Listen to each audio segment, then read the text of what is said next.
one of the best things in sports is just seeing somebody do something ridiculous Right. or amazing, spectacular that, you know, you dream of doing.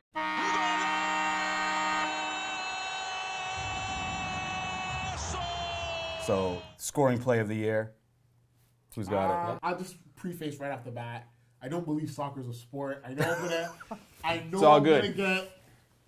I'd high-five on you Twitter. across this table. Thank you. Thank Straight you. up. I know But- I'm gonna get destroyed on Twitter. The comment boxes are gonna be nuts. I understand that. I just can't fathom someone being that much of a wuss and being paid that much money professionally. Like it just. Anyways, I'm not gonna go in there. It says guys who watch the NBA.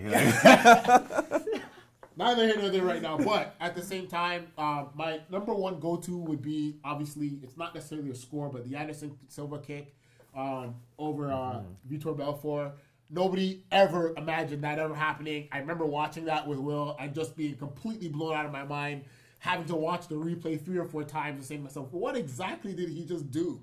And Right. then to turn out that him turn around and say Steven Seagal taught it to And him. that turned into a huge thing. Huge Well, and then Leona Machida did the same thing. It's same like, thing. oh, I'd like to thank Mr. Steven Seagal. Yeah, you know what I mean? It's like that for me would be my go-to one, but it's only because I hate soccer with such a justice. okay, you hate justified- soccer, and then your scoring play is a kick. No. This guy there. It gets worse. It gets worse. When I saw this, don't get me wrong. As much as I hate soccer, I've still played it before. I do have a respect for the guys who play it well. Messi, Ronaldo to a lesser extent. Messi because he embodies a lot of he embodies a lot of the things that I really enjoy in an athlete. But what Ibrahimovic did, that bicycle kick, It just 25 yards away, 6 feet in the air, bicycle kick. Wayne Rooney actually came out and said that was the best thing he's ever saw in his life, and he had a pretty crazy one himself. Right.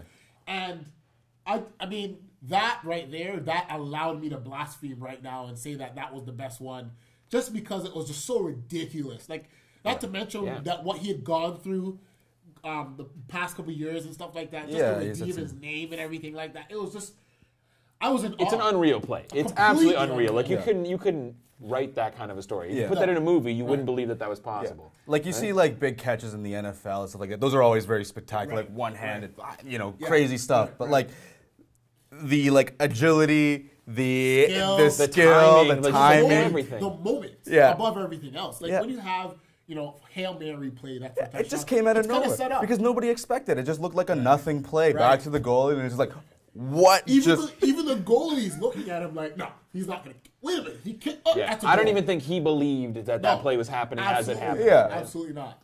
And it was just such a spectacular thing to see. It actually, allowed me to watch the rest of that because it was just so ridiculous. And, I mean, I've seen half-court shots. Yeah. I've seen dunks.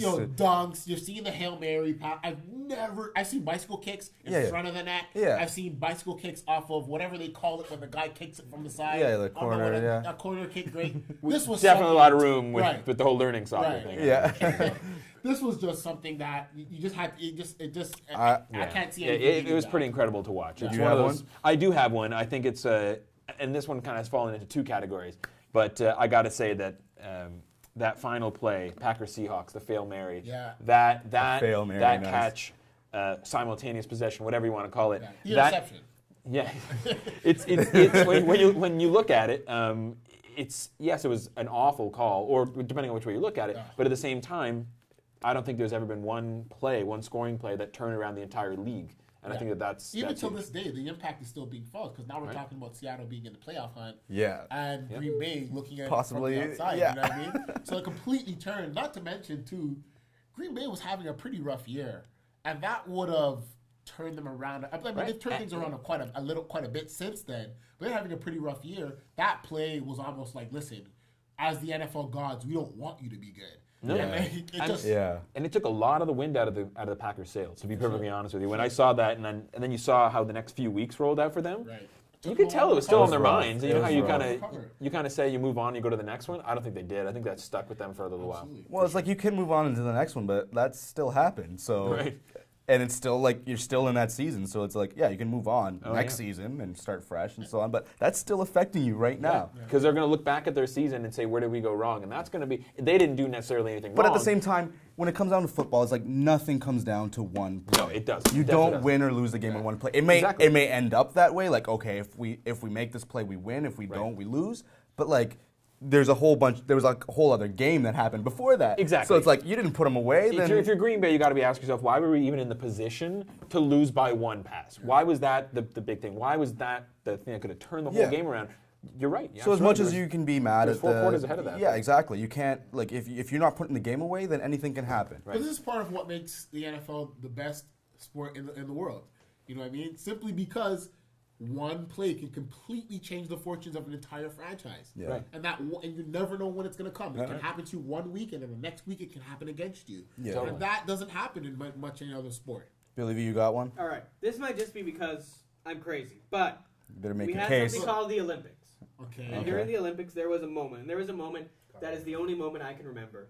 And that moment was the women's soccer team actually scoring the game-winning goal. Yeah. And we had Christine St. Clair, and she was, you know, she had her suspension, whatever, the crazy call. Right. There was all the controversy. Yeah. And that moment of them scoring the goal and getting the medal, and it turns out we didn't get a lot of gold. Yeah. So that moment was special. It epitomized the Olympics and whatever marginal success we had.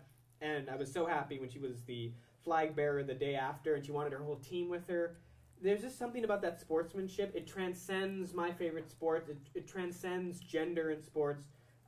It just was so beautiful, and I think that moment it's on a different level to me than everything else this year. I do agree with you from a standpoint is that I do remember watching that game and saying to myself, you know what, that was special. Yeah. That was special. As a Canadian, as a proud Canadian, you do look at those moments and say, you know what, that was something else. Beyond the fact that, they did get screwed in another game. Completely screwed in another game. That's a whole other topic.